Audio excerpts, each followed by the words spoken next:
when we were trying to decide opening speakers, it's always difficult because keynotes and you have opening speakers and you want to set the tone, the right sort of tone for the opening talk. And I've gotten to know Catherine Bleich pretty well over the past, it's been like 4 years now since the Ron Paul movement. I've known her through the Ron Paul movement, and then things have evolved. She came to Pork Fest and spoke, and then, you know, I've seen her at a bunch of different events around the country. And then she got involved with this guy. And when she came up to speak, I heard her speak at Pork Fest, and she goes, hey, I'm coming over to Liberty Forum. So I heard her speak at Pork Fest, and I said, you're opening speaker at Liberty Forum next year. And she goes, what? And I said, I want that same fire. So either 2 years ago or 3 years ago, she spoke at Liberty Forum, and she brought John with her, and John spoke in the Hunt Club on Thursday night beforehand, and I was like, damn, I kind of wish I had a space for him to speak, because I like the fire in his belly. And it's been great seeing John speak across the nation at some of the Nullify Now conferences, at some of the tag stuff. He's very active in Austin, and it always kind of, you know, it's kind of funny because we always joke, we need you here, right? And you know, he's kind of homesteading, he just started a family there in Texas, and I always think of him as like a kindred spirit. Whether John and his family eventually moved to New Hampshire or not is kind of moot, because I think like he's a brother in arms in Texas. So he may not be a Free Stater in New Hampshire, but he's a Free Stater in Texas. So I always think it's great that, that John is a part of this. And John has a topic that I think, and the cool part is none of you guys know what he's going to talk about because you don't have the booklet yet. And when he sent me the title of his topic, I literally said, that is perfect. Because it definitely fits in what John has been talking about for the past 2 years going around the country. He kind of talks about Agenda 21 a lot. And you guys know what Agenda 21 is? If you don't, John will tell you. But what he's going to present to you is a twist on that I think is actually, I think it's going to be like a manifesto, if you will, and it's something that people can grasp, and it's going to be great for our movement. So please welcome John Bush.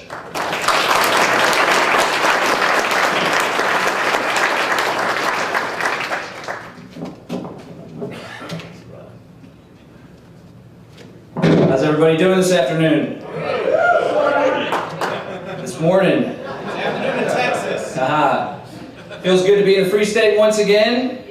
Once we crossed the border, I felt that statist, you know, that weight lift off my shoulders. I wish that Catherine and our new baby girl, Aliana, could have been with us. And the reason why they're not here is because of our favorite federal agency, the TSA. Catherine refuses to go through a pat-down. I'm not as consistent as she is, as I always learn. I've gone through one pat-down, but I was willing to go through it again to come speak to you guys and hang out with a lot of my great friends that I've met over the years. Thankfully, I missed the pat-down. Let me give you a quick note on how to avoid pat-downs. It doesn't always work, but a lot of it's about eye contact. So there's 2 rows that they usually have. Sometimes one has a scanner and another one doesn't. And what I do is the TSA agent that's directing you to the scanner line, just don't make eye contact with them.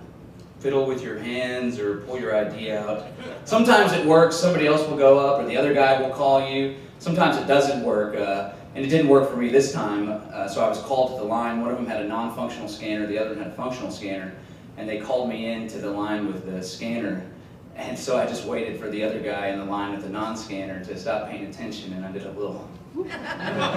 So thankfully my chances went to 0% that I'd have to get a pat down.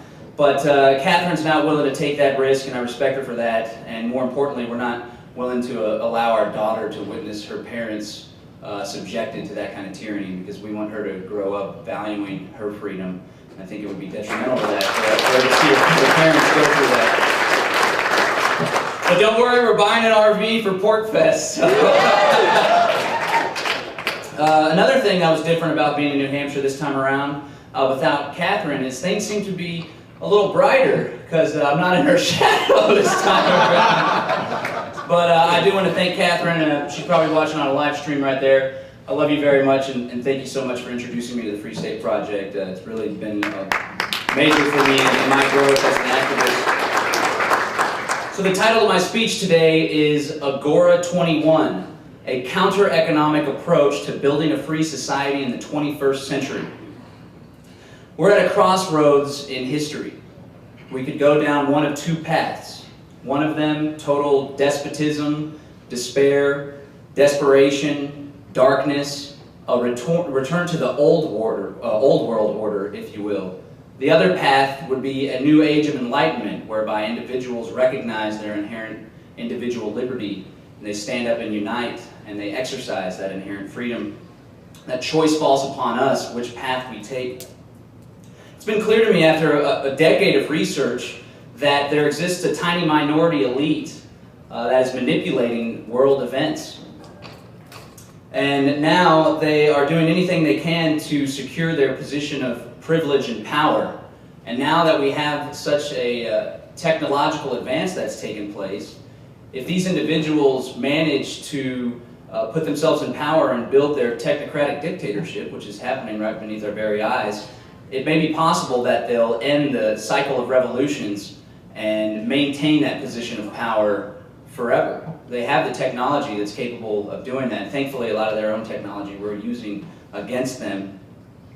There's individuals, families, trusts, non-governmental organizations that have adopted a long-term strategy for carrying out their goals of total control. And they've been putting their plan into place for a long time. In recent years, we've experienced a dramatic loss of our liberty and our inherent individual freedom, and that's not by accident. The purpose of my talk today is to call on libertarians, liberty activists, to also adopt a long-term strategy for bringing about and securing our individual liberty. This is essentially what Agora 21 is. It's a work in progress. I hope to publish Agora 21, a large document like Agenda 21. It hopes to provide a framework that liberty activists can utilize in order to create a genuinely free society. Not a half-measure free society like the Constitution granted us, but a genuinely free society whereby individuals can carry out their life according to their own ends without being forced to do things against their will. So Agora 21 is a play on Agenda 21. And for those of you not familiar with Agenda 21, it's essentially a 1992 United Nations plan that was brought out at the United Nations Earth Summit in Rio de Janeiro, Brazil. It essentially uses environmental alarmism to create an eco-fascist, collectivist, centralized, totalitarian world government. Straight up, that's exactly what it does. It calls on local, state, federal, and international governments to implement controls from higher energy rates to permitting processes before you can build onto your home, to taxing us all to death, to abandoning free market principles. If Agenda 21 was fully implemented, we would see a complete loss of our private property rights, what we have of them today. We would see the collectivization of world social and governmental institutions. And finally, we would see a dramatic reduction in the world's population. And to be clear, they state that either we need to reduce the population by 85% if we wish to continue to exist at the current standard of living, or we don't have to eliminate 85% of the population, but everybody's going to have to live as serfs with a dramatically reduced standard of living. And this is exactly what they call for in their Global Biodiversity Assessment, which is a document released shortly after Agenda 21, explaining how to implement Agenda 21. Many people would consider Agenda 21 to be the New World Order, but it's not. As I said before, essentially it would be a return to the old world order of feudalism, stagnation, desperation, despair, where individuals didn't even recognize that they were inherently free, and everything was done for the benefit of the king. Sounds kind of familiar. Unfortunately, for those who subscribe to the philosophy of liberty, Agenda 21 has affected every facet of our lives. It's ever present here in the Free State of New Hampshire, in just about every one of the larger cities in New Hampshire. It's also present at the state level, and the federal government is bypassing the state level and implementing it. There's also NGOs like the International Council of Local Environmental Initiatives, which carries out Agenda 21 through stealth means at the local level. Thankfully, there's some state representatives, again, leading the way here in New Hampshire, that have introduced a bill that would call on the state to examine and study Agenda 21, and I think that first step would really do a lot to pull this nasty plan out into the light of day. Now, Agora 21, unlike Agenda 21, would work towards bringing about a wholly free society. In order to accomplish this goal, Agora 21 calls on individuals to utilize the libertarian strategy of agorism, which was laid out by Samuel Edward Konkin III in the New Libertarian Manifesto. Agorism is essentially derived from the word agora, which is a Greek word for market. And what agorism would have us do is, rather than competing within the state, it would have us compete with the state by building what he coined as the counter-economy, which is essentially black and gray markets. Black markets being those activities, goods or services, which are prohibited entirely by the state, like prostitution, the dispense of marijuana, and then there's gray markets, which is essentially those activities, goods or services, which you can only exercise or engage in if you ask permission from the state first, like carrying a concealed firearm without a license, driving without a license, giving a haircut without a license, like you guys are doing up here in New Hampshire, which is great. So in order to better explain the concepts behind Agora 21 and to better vet out what agorism truly is, I'm going to be juxtaposing, comparing and contrasting Agenda 21 with Agora 21 and agorism. And the first comparison I'd like to make is a similarity, actually. Both Agenda 21 and Agora 21 reject the American form of constitutional governance. Agenda 21 rejects the American Constitution because they believe it has too much freedom for the individuals. It created national sovereignty, supposed national sovereignty. There's a Bill of Rights. There's a court system which originally was based on common law. And of course, Agenda 21 would do away with all this. They would create one international state. All of the states below would have no autonomy. They would be completely subservient to this body. There would be unelected councils. There would be international courts. There wouldn't be local courts. Everything would go through one centralized system. So it would also reject a representative form of government. Now, Agora 21 also rejects the American constitutional form of government, but not because we believe there's too much freedom with the American Constitution, but there's too little freedom with the Constitution. So there's an area that we have similar. And to further hash out that idea, I'd like to just give a quick mini treatise on my views of the Constitution. Many people fail to recognize that the United States Constitution actually created an environment of less freedom than there was before the Constitution. We had the Articles of Confederation, which didn't have a strong central government like the U.S. Constitution does. Additionally, many call the Constitutional Convention a constitutional coup d'etat. It was John W. Burgess, a constitutional scholar and founder of the first American graduate program of political science at Columbia University in 1880. He wrote in his book, Recent Changes in American Constitutional Theory, that the Constitutional Convention was essentially supposed to just be an amendment process for the Articles of Confederation. And the process that was supposed to take place was the delegates were supposed to come up with amendments and then bring them back to their respective legislatures in the commonwealths for approval. This is, of course, not what happened. They simply scrapped the old system and instituted a new system.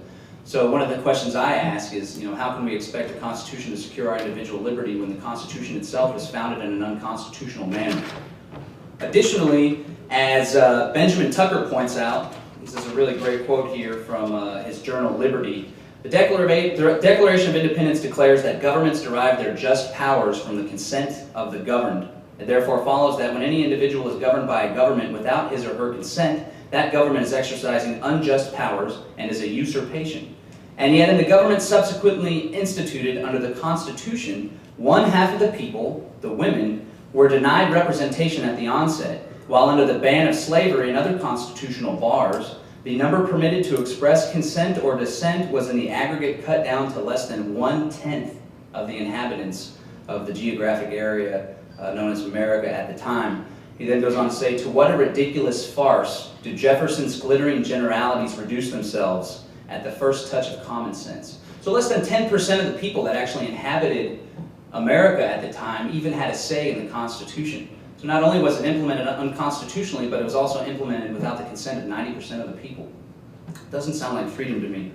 So again, how can we expect this institution to secure our individual liberty when in reality what this institution was to me was simply the privileged elite at the time, whom many refer to as the Founding Fathers, were simply securing their position of power and giving themselves more protection from what the status was before. That protection did not extend to the masses in the least bit. And to illustrate that, how the Constitution actually brought about less freedom, let's just take a quick look at Article 1, Section 8. I'm sure most in this room, if not all, have read the Constitution rather thoroughly. But if you look at it from a critical eye, from a different viewpoint, it's actually rather profound how little liberty the Constitution actually gives. Clause 1 of Article 1, Section 8, the Congress shall have the power to lay and collect taxes. I don't see why a generation that just fought a revolution against a central government would give a small central government the authority to collect taxes on the entire massive geographic area, which has since grown to 50 states. Before it was only 13. Additionally, Clause 2 of Article 1, Section 8, the Congress has the power to borrow money on the credit of the United States, which again gives a tiny elite the power and authority to take out credit on the backs of the rest of us. How can one expect that not to be abused? And again, this is before the Federal Reserve System. They already had the power to take out credit. Before the income tax, they already had the power to tax all of us. Additionally, Clause 3, Michael Bolden's going to be speaking tomorrow. Clause 3, the Commerce Clause, I don't know how anybody didn't expect that to be abused. After 1933, they said that interstate commerce applies to just about everything that you can do. They said if you're selling vegetables in your own backyard, it could potentially affect the vegetable sales of other farms in other states, even though nothing ever crosses state lines. So I would have nixed that one. I think perhaps they weren't creative enough to think of maybe trade associations could handle these differences in different state currencies and whatnot. Take it on to Clause 15. And this is essentially why I believe that the Constitution was nothing more than securing their position of power and privilege. Clause 15 gives the Congress the power to provide for calling forth the militia to execute the laws of the Union, suppress insurrections, and repel invasions. And if you take a look at Black's Law Dictionary, you'll find the definition of insurrection is nothing more than a rebellion.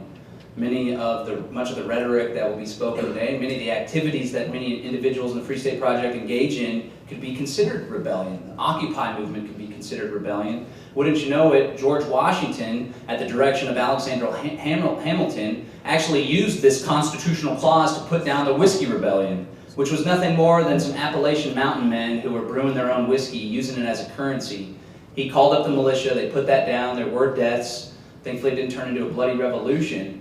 But that was a constitutional act to use the militia to put down peaceful citizens who were engaging in commerce. That was entirely constitutional. And as if that wasn't enough, did you know that NDAA, the National Defense Authorization Act, people are up in arms. It's very repulsive that they would include an indefinite detention clause that allows the president to indefinitely detain U.S. citizens. Well, what if I told you that that basic concept was already written into the Constitution? And entirely constitutional. The only difference is now that the president has the power. You check out Article 1, Section 9, limits on Congress, which don't really seem like limits to me. The privilege of the writ of habeas corpus shall not be suspended. Should stop there, but it goes on to say, unless when in cases of rebellion or invasion, should the public safety require it. So we see, of course, the respect that politicians have for liberty and security. You know, liberty's way down here, it gets a back door. So there they have the power in cases of rebellion, and it's the Congress and their courts that can determine what exactly rebellion is. They have the power to suspend habeas corpus. So when NDAA rolled around, I wasn't very surprised at that act. It's actually written into the Constitution, and Abraham Lincoln utilized that during the Civil War. He constitutionally suspended habeas corpus, locked up some of his opponents, and threw away the key without any representation. This, of course, flies in the face of the revolutionary document, the Declaration of Independence, which says we have the right to alter or abolish our government. Well, the Constitution would say otherwise, and it gives those governments the power to suppress insurrections and to put down rebels, like I see in this room. And couple all that with the Department of Homeland Security nowadays. They say it's a suspicious activity. It might be a domestic terrorist if you use security passwords on your computer at an internet cafe, if you use cash at an internet cafe, if you trade in silver. You freaking terrorists out there. I'm just feel really insecure right now. So while I agree that the Constitution does represent the furthest that mankind has come to an institution that actually limits government, I think we can do better. I think we can do much better. It was Lysander Spooner, of course, that said whether the Constitution be one thing or another, this much is clear: either it has caused the problems we have today or prevented them. Either way, it is unfit to exist. Many people in the liberty movement call for the restoration of the Republic or a return to the Constitution. I don't want to go back to that. I don't want to return to that. I want to move forward. I'm not a constitutional conservative. I'm a radical liberal. I'm an agorist. I want to move forward. I think we can do better as mankind. And we all know how hard it is to manipulate and to change this federal government and how much it interferes with local and state activities. Another thing, I'm not for revolution. I'm for peaceful evolution. I ripped that term off as I rip off many ideas from the Free State Project. I don't know if the Free State Project came up with that, but I'm not about revolution, because if you take a look at the word revolution, all it is a series of cycles revolving over and over and over again. It was Thomas Jefferson that said we need a revolution every generation. I don't want that. I don't want to fight a violent revolution. I'm not a violent person, I'm a peaceful person. I certainly don't want that for my daughter. I don't want her to grow up to have to fight a revolution, for her children to have to fight a revolution. And the reason why they have to fight a revolution, or they believe they have to fight revolutions, is because they believe they need to take control of the institution of monopoly power. I believe we need to abandon that institution, and then we can end this cycle of blood, despair, violence, and revolution. The next point I want to bring up about a difference between Agenda 21 and Agora 21 is Agenda 21 would see the ultimate centralization of power and authority in the hands of a very small, tiny elite at the international level, the highest level. Agora 21 would bring that authority and power all the way to the individual and the community.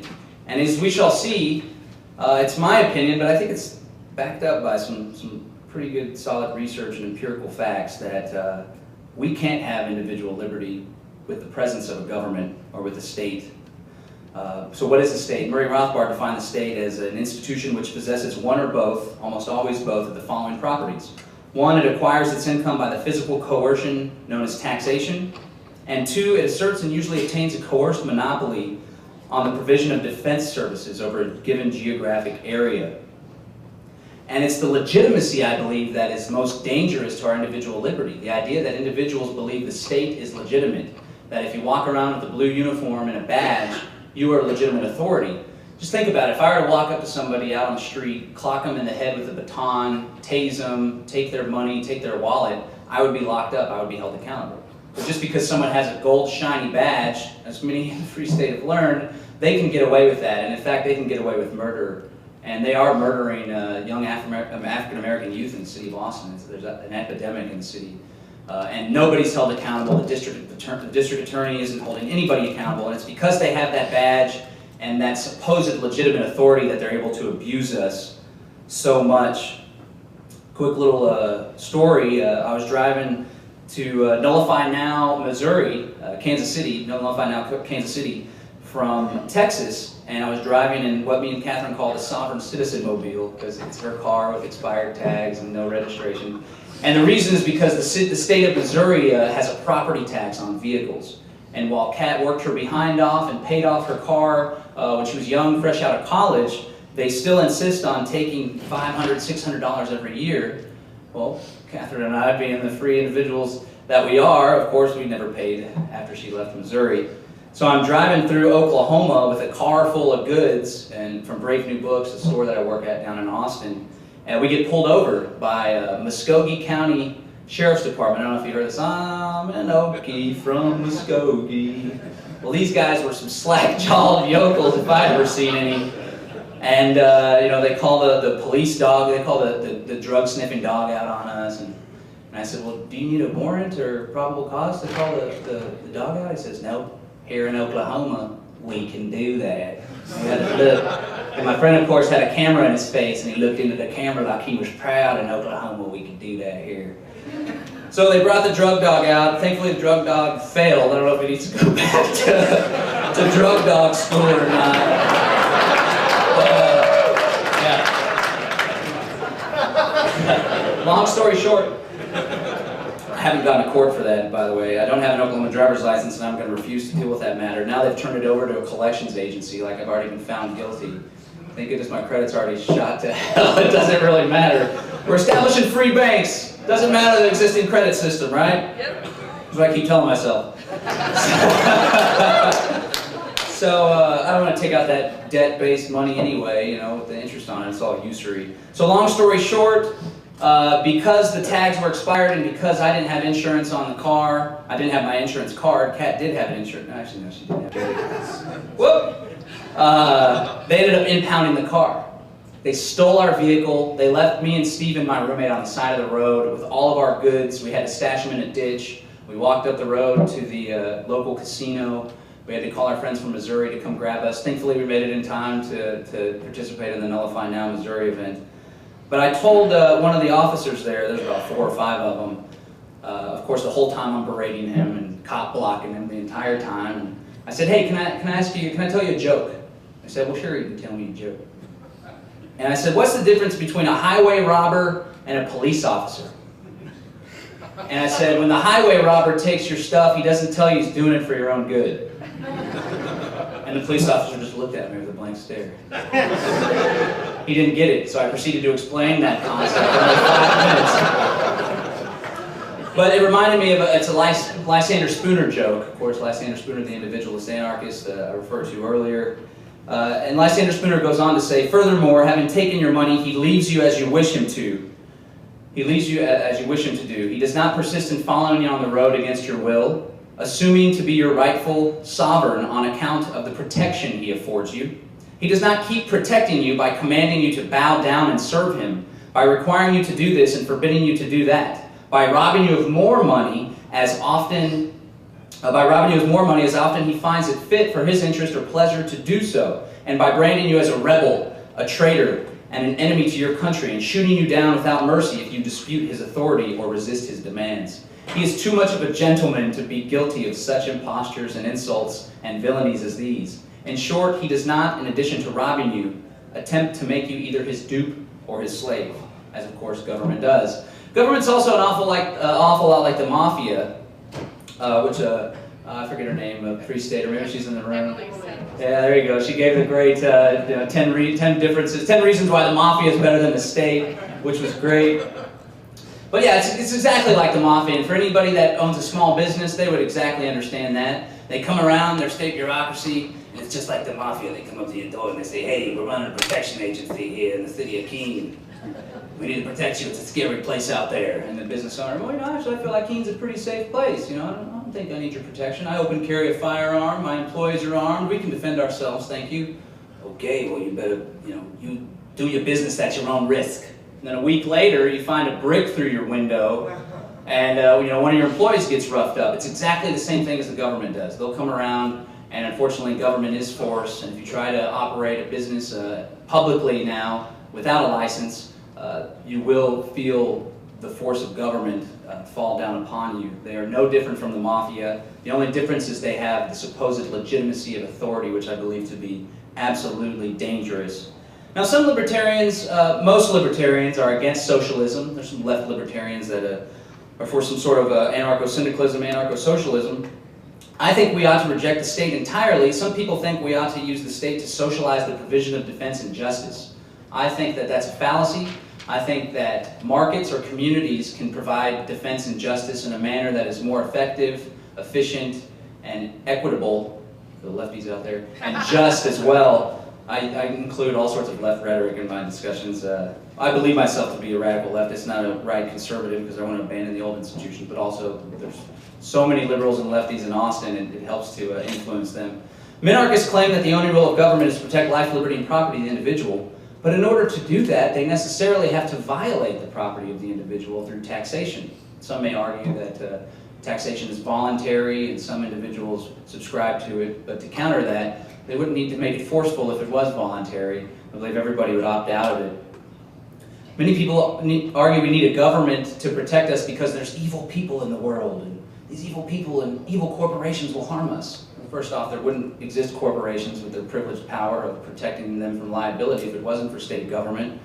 And second of all, if you're going to create an institution of monopoly violence to protect you from evil people, who's to say those evil people aren't simply going to inhabit that institution and now perform their evil acts, but again, with the veil of legitimacy, which is so dangerous.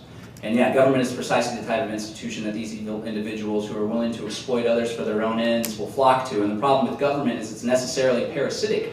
So everyone is damaged whenever individuals take control of government to further their own ends. And then another thing, governments claim, and the US Constitution claims to have a separation of powers, but it's the criminals watching the criminals, the fox watching the henhouse. We've all seen the state governments look out for each other. City council protects the police, the Supreme Court protects the Congress, so on and so forth, all the way down the line. It's just a system of smoke and mirrors, pulleys and levers, and it's a big fraud if you ask me. So what does the alternative look like? What is the alternative to the state? Well, first of all, there would be far less war, genocide, empire. There wouldn't be any democide, which is murder by government. which if you check is actually the #1 cause of unnatural death in the 20th century. Governments murdering their citizens, and our government isn't exempt from that. So society would essentially be organized through a series of mutually beneficial voluntary associations, contracts, and relationships. That's exactly what agorism is. It's exactly what agorism calls for. It's ruled not through coercion, but through consent, through contracts. And this isn't a new idea. This has been enumerated for 500 years now, the idea that we can build a voluntary society without the need of a monopoly institution of force. Now the final comparison I'd like to make between Agenda 21 and Agora 21 is the difference between the main principles of Agenda 21 and Agora 21, and I'd like to further demonstrate what a free society would look like and how we would get to a free society, and also juxtapose political means with agorist means in a few different instances. So to do that, let me compare the 3 E's of Agenda 21, which are found in Agenda 21. They're also found in the comprehensive plans, which is a means of implementing Agenda 21 that's taking place all across the country. Your local comprehensive plan is Agenda 21. I'm going to contrast the 3 E's with something I came up with, the 3 C's of agorism. The 3 E's of Agenda 21 are environment, economy, and equity. And again, you'll find this in the mission and vision statement of every single comprehensive plan throughout the country. I've looked, believe me. And if it's an Agenda 21 comprehensive plan, it's there. The first E, environment, they essentially would put environment as a higher value than any other thing, whether it's personal freedom or property. Some people may agree with that. I'm sure people in this room don't agree with using government to back it up. With the economy, they would do away with free market principles, not that we have them. They would do away with the cost principle, with market and with supply and demand, and they would place values on things based on how those things affect the environment. So, for example, that they do plastic bag bans. In Austin, the energy is skyrocketing through the roof, and it's not a result of a higher demand. It's a result of them trying to deter you from using energy. And it's a terrible thing. Finally, the third E is equity, social equity, which is essentially a devolution from the concept of equality under the law. Went from equality under the law to equal justice, to civil justice, social justice, now social equity, which is essentially egalitarianism. They're hoping to level the playing field through a massive redistribution of wealth. Additionally, they're hoping to destroy the family unit and replace it with government. And Agenda 21 has infected the public schooling process, all the way from the Department of Education down to many local school boards, and they're inculcating in the minds of America's youth the philosophy of collectivism as opposed to the philosophy of individualism. So those are the 3 E's of Agenda 21. They use those 3 E's to implement Agenda 21. Now I'd like to call out the 3 C's of Agora 21, which are consistency, competition, and courage. And in order to further hash out what agorism is and why I believe it is the only strategy that will bring us a wholly free society, none of these half measures like the Constitution, but a wholly free society, I'll hash out these 3 C's. The first of which, consistency. And this is from Samuel Edward Konkin III's New Libertarian Manifesto, and I think this is basically the whole thesis of the entire project, and it's something that I hold dear to my heart. The basic principle which leads a libertarian from statism to his free society is the same which the founders of libertarian used to discover the theory itself. The principle is consistency. Thus, the consistent application of the theory of libertarianism to every action the individual libertarian takes creates the libertarian society. And this can take place from the ground up. We need not influence Congress or elect Ron Paul in order to create a free society. If we genuinely want a free society, it's up to each and every one of us to live as free individuals, whether that means ceasing the use of the Federal Reserve note, which I'll speak about in a little while, whether it means no longer asking permission to travel freely in the form of a driver's license, whether it means reducing your income or not filing your income tax altogether. We need to live consistently, and I know it's scary and dangerous, and I'll get into some ways that we can overcome the fear by building community, but it's the consistency which is key if we are to create a free society. The second C is competition. Now, the New Libertarian Manifesto defines the counter-economy as the actual practice of human actions that evade, avoid, and defy the state. That's what they define as counter-economic activity. So I'd like to go over a few institutions that we can engage in competition with these institutions in order to create a more free society. The first of which is the institution of food. There's many hierarchical food production systems that are very vulnerable. The supply chain could collapse Gas goes up to $5 or $6, and you may not see groceries at the local grocery store. That's why it's absolutely important that we all begin to grow our own vegetables in our own backyards, that we engage in community gardens, get into all sorts of great technology like aquaponics, set up Liberty Gardens like they were doing during the Great Depression. They had the Victory Gardens. And what I'm going to do with these different instances is demonstrate the difference between the political means and the agorist means. So one of the problems that we all face is the problem of genetically modified organisms. This is another place for consistency. In the past 2 years, I've really got my health in line. I've cut out inorganic food, I've cut out GMOs, but I see a lot of people in the liberty movement, a lot of people in the truth movement who are saying how bad GMOs are, and the next day they're eating at McDonald's and drinking a soda. So one thing we can do to better our lives, but also better our ability to create a free society, is to begin to live more consistent with our health and to get in better shape, and I think we'll all be more productive members of the liberty movement if we do that. But one of the problems people point to is the GMOs, and they say we need to call on the government to label GMOs. We need to use government force to label GMOs. It's not necessary. If you want to get GMOs out of your life, stop eating GMOs. We don't need the FDA to tell us what has GMOs. There's already competing institutions like the Non-GMO Project. So I don't think government is the solution in that particular instance. I don't think government is ever the solution. But here's an example of an agorist means of doing that, simply educating the public about GMOs and engaging and giving your business to companies and food manufacturers who label their stuff as non-GMO without the FDA. That's the institution of food that we ought to begin creating competition with the hierarchical food production systems. The second area is health. I've been visiting a naturopath. In fact, I've just now gotten over a toothache. I was going to go to the dentist, even though I have no money and no insurance. But rather than do that and have the interventionist drilling, which everybody hates, I went ahead and created a little mixture, a paste of charcoal, clay, this sugar substitute called xylitol, and colloidal silver. And I've been packing it on my tooth, and wouldn't you know it, the toothache is gone. I plan to do that to my whole mouth. So I think one thing we can do to take our health into our own hands is to begin to empower ourselves, to take care of ourselves through natural and homeopathic remedies. Insurance premiums are high. Some people say, well, we need the state to regulate insurance to bring it down. We need to pass this Obamacare. No, you don't need to do that. All you need to do is stop putting toxins in your body and start taking care of yourselves.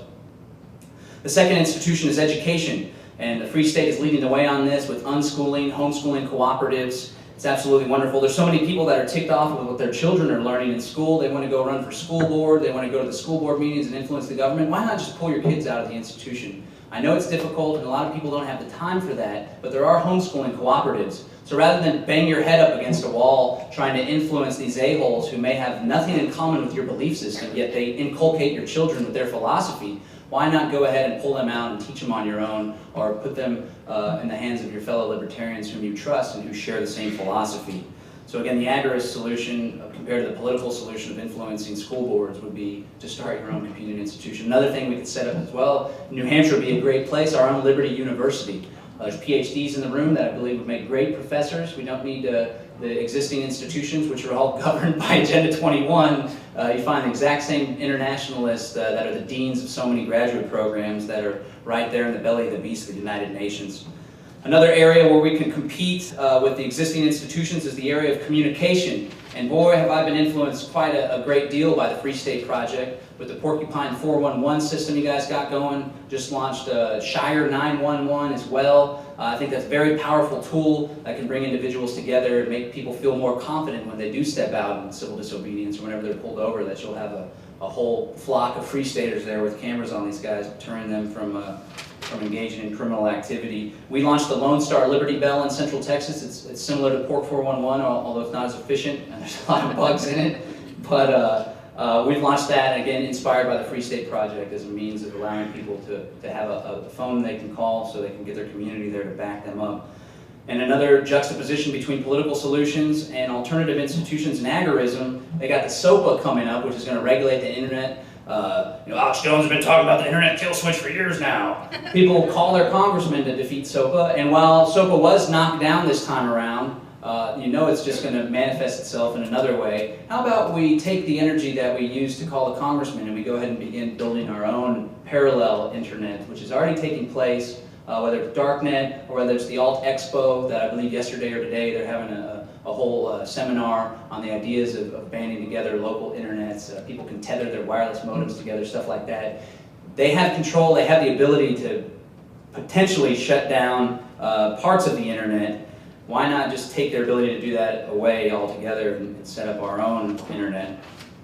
Another institution which I believe to be absolutely important is the counter economy and competing economies.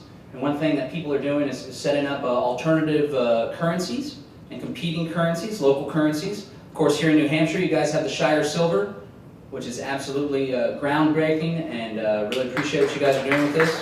Shire Silver! You guys out of Phoenix, Arizona have the dime cards, which is a pre-1964 dime. They also pop quarters in there. This one happens to say, every Federal Reserve note you hold, central banks can leverage 10 times. Boycott empire, use silver. On the back, it's got a little chart here that shows the value of these dimes when silver's 35, 40, 45, and 50. They used to just have one number, but they always had to change the value on there. And the guys out at Freedom's Phoenix, Drew Phillips, they're selling these today, and of course, Ron Helwig's there with the Shire Silver outside, if you guys are not familiar with those institutions. Additionally, in Austin, we set up what's called the Black and Yellow Pages. blackandyellowpages.biz. I think there's one operated out of New Hampshire too, but they got the URL, blackandyellowpages.com. Finally, New Hampshire ripped off an idea from us.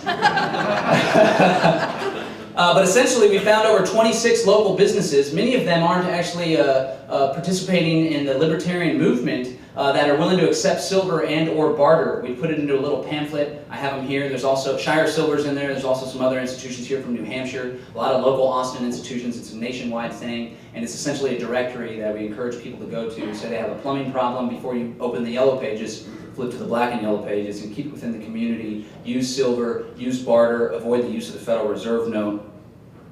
You know, my flight actually up here was paid for with silver. Somebody gave me frequent flyer miles and I traded silver for it. This haircut, people like it, look kind of slick. Got this haircut with silver from a barber we have in the Black and Yellow Pages. So obviously you can trade amongst yourselves in silver, but what I find to be really empowering is to get out into the existing community and to brush shoulders with the locals. And all of them are aware that the Federal Reserve note is going down the poop chute. And if you offer them an alternative, viable alternative, you'll find that many of them will be interested after just a little bit of education. And then if you hold them the black and yellow pages, because most of them say, well, what do I do with this silver? We say, here's the Black and Yellow Pages. If you need a haircut, if you need a veterinarian, if you need a food from the local farmer's market, Black and Yellow Pages will show you how to do that. And then again, to juxtapose the political means with the Agorist means, end the Fed is a wonderful case study. Many people think we can end the Fed by passing a piece of legislation to audit the Fed. This flies in the face of the fact that the Congress is empowered by the Fed in that they can fund their pet projects without having to increase taxes, even though they increase taxes all the time. I don't think the Congress is going to disempower themselves and never voluntarily give up their own power. If you want to end the Fed, stop using the Federal Reserve note and the Fed will end itself. And that's exactly what we're trying to do, at least reduce. If you can't stop it altogether, which is extremely difficult, especially how you can get petrol, that's why we go to biodiesel, another alternative institution. At least reduce your use of the Federal Reserve notes. Every time you hand that Federal Reserve note, many people say, oh, it's a Federal Reserve note. It has no value. The people that say that, I'll take your Federal Reserve notes if you think they're worth nothing. In reality, they do have value. They have the value that we attribute to them as a medium of exchange. And every time you hand over that Federal Reserve note, as this dime card said, you're actually empowering the Federal Reserve. And each one of us, in our own individual way, is responsible for the actions of the Federal Reserve because we're building value in the currency and we're giving it the ability to fund foreign wars of aggression and build a police state at home. So it needs to stop. We need to be more consistent. Every time you hand that Federal Reserve note, think about that. Think about the value you're building in the Federal Reserve note and think if there's an alternative way for you to get that good or service without using the Federal Reserve note through silver exchange or barter. Finally, the final institution I want to talk about is the institution of defense. And I believe this to be perhaps the most important of the institutions. Samuel Edward Konkin said we need to create Agorist defense institutions in order to protect ourselves from the statist intervention. These take the forms of local militia, a neighborhood watch group, simply open carrying a firearm or learning how to defend yourself with a firearm and your family is a competing institution. I believe it's absolutely necessary that we begin to do these and we begin to think big and hard about this. Nobody wants to initiate violence, of course, but I believe it to be a major deterrent of police abuse for people to arm themselves and for the public to know that we know how to defend ourselves and we will defend ourselves if we are aggressed upon.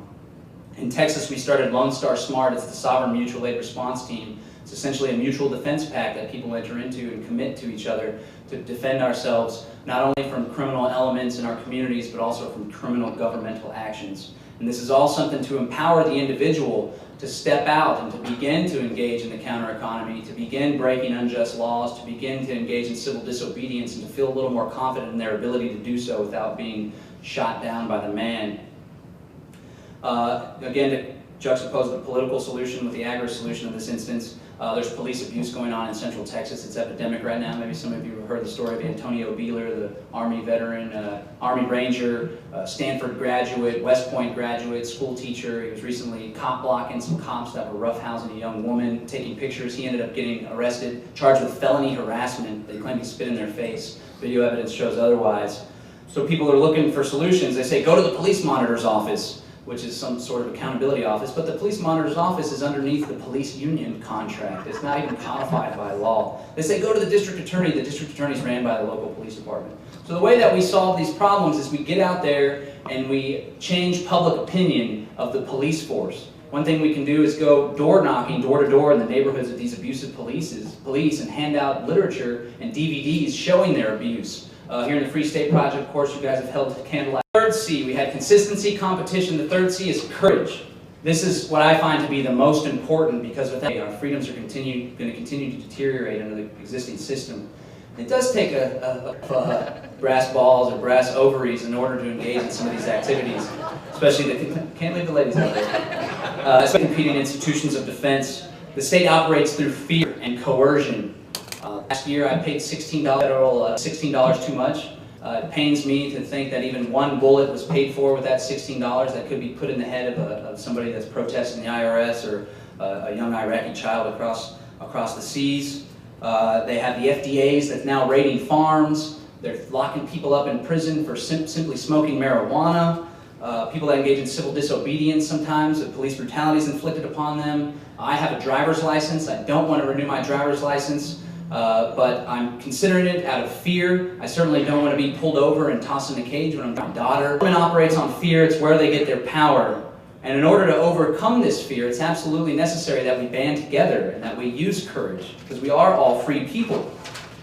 They're just holding us down because we're afraid. And it's okay to be afraid. I'm afraid. I used to say that I wasn't afraid, but somebody pointed out. I was actually at a dinner with G. Edward Griffin after he spoke in Austin. I said, yeah, I'm not in older stuff. And G. Edward Griffin said, well, if you're not afraid, you're lying. And that really had a big impact on me. I wasn't lying through my teeth trying to be a tough guy. But I am afraid, and I just want you guys to know that it's okay to be afraid.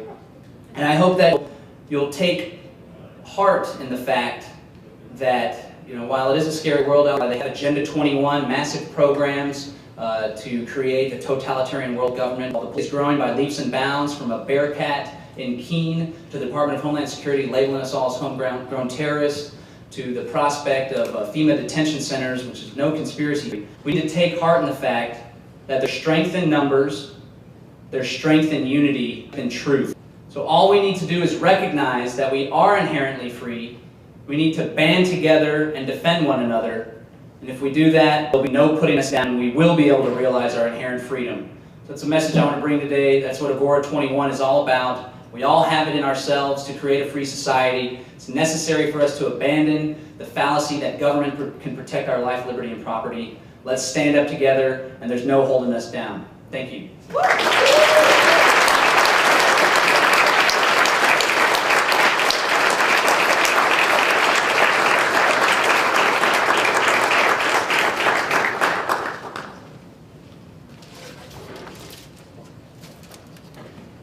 John, thank you so much. I always love listening to your speeches. You inspire me, and I'm a big admirer. Thanks for being here. For those of you who don't know, my name is Carla Garrick. I'm the president of the Free State Project.